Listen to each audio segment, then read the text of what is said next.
Salut à tous, c'est Analyste. On se retrouve pour l'avant-match Barça-Rétafé. Retour de la Liga, retour au Camp Nou.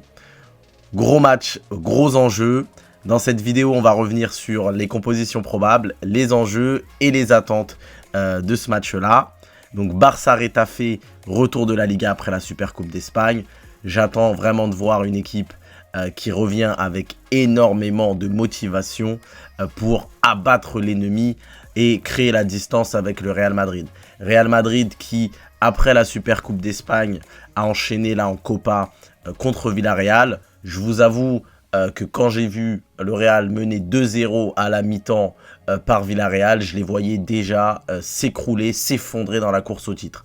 Mais ce club-là, décidément, ressuscite toujours, on ne sait pas comment, on s'en débarrasse pas, c'est pire que les punaises de lit, il n'y a rien à faire, il va falloir compter sur eux jusqu'au bout. Là on va rentrer dans une phase extrêmement mentale de la Liga où il va falloir être solide, pas comme Ferran Torres, solide comme Araujo, solide jusqu'au bout, solide pour aller le chercher ce titre-là. Donc nous, on va recevoir Rétafé pendant que le Real Madrid va aller à Bilbao. Gros match pour le Real Madrid à Bilbao. Bilbao d'Ernesto Valverde, qui va, je l'espère, nous rendre service, enfin faire quelque chose de positif pour le Barça. Monsieur Valverde, pour une fois, s'il vous plaît, rendez-nous service, faites quelque chose pour nous.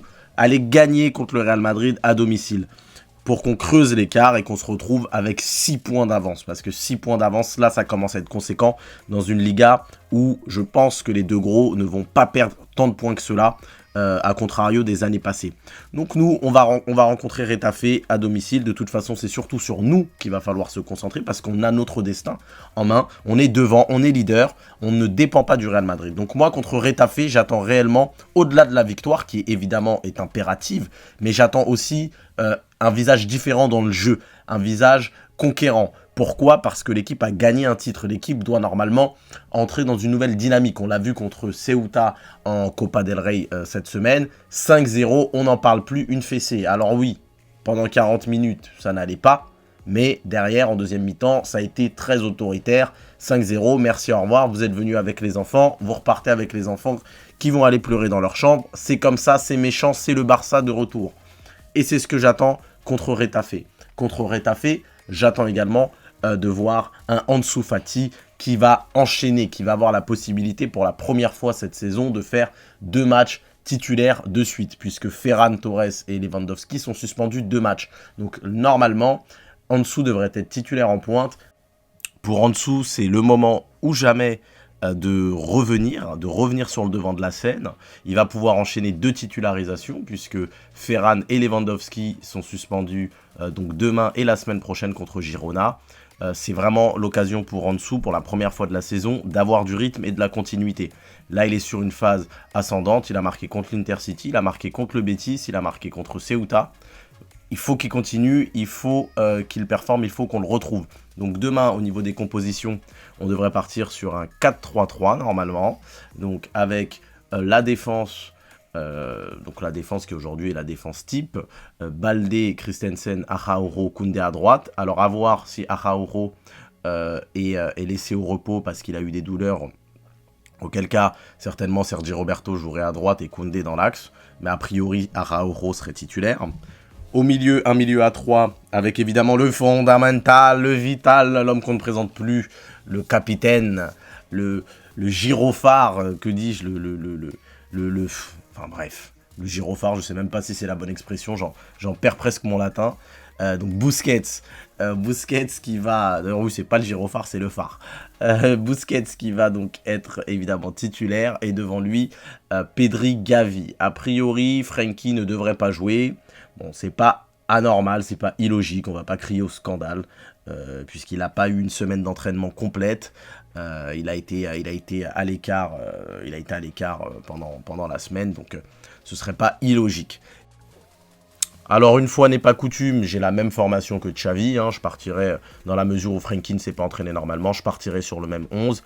Bon, Kessié aurait pu mériter de jouer, mais on sait que Voilà, il n'est pas dans les plans, donc même s'il a mis un but et 2 passes décisives dans la semaine, contre Ceuta qui reste aussi une D3, bon, il va pas être récompensé, c'est comme ça. Après, il y a également Gavi qui mérite d'être récompensé, parce qu'il sort un match de titan contre le Real, donc c'est normal qu'il joue. Donc bon, à ce niveau-là, il n'y a pas grand-chose à dire. En attaque, il n'y a pas 36 solutions, donc pareil. Donc voilà, la composition, elle est assez simple, elle me semble assez claire, assez nette. Dites-moi vous dans les commentaires ce que vous en pensez. Est-ce que vous auriez fait autre chose? Est-ce que vous êtes confiant pour demain ou pas? Moi personnellement je suis très confiant. Rétafé, c'est plus le Rétafé ultra physique qu'on a pu connaître et très dur à jouer. J'attends vraiment qu'on les fracasse à domicile. Hein. Voilà, n'ayons pas peur des mots. On va pas se contenter d'un 1-0. Je veux voir quelque chose de différent. Je veux voir que la Super Coupe nous a transformés, limite, j'ai envie de dire, en Super Saiyan. Voilà, j'ai envie de nous voir nous transformer une bonne fois pour toutes et qu'on puisse commencer une vraie dynamique. Parce que quand le Real Madrid va revenir, ça va être compliqué. Ça va être compliqué de gagner des points. Donc c'est le moment aujourd'hui de prendre le plus de points possible et de les distancer. Vraiment, le mot d'ordre là, c'est de les distancer et de commencer vraiment à être en mode machine, hein, parce que derrière on a Manchester United.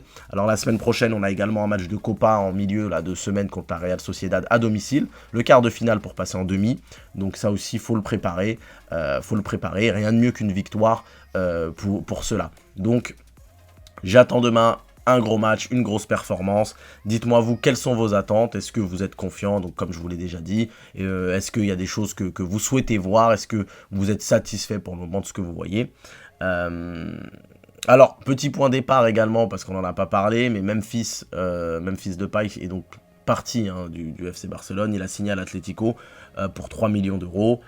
C'est un bon deal hein, dans la mesure où il y a une option d'achat pour Carrasco en plus. Voilà, 3 millions uniquement, ça aurait pas été terrible, mais avec l'option de Carrasco, c'est pas mal. On en parlera, je pense, dans une autre vidéo. Voilà, c'était tout pour moi. On se voit après le match, on se retrouve, pardon, après le match pour une vidéo débrief.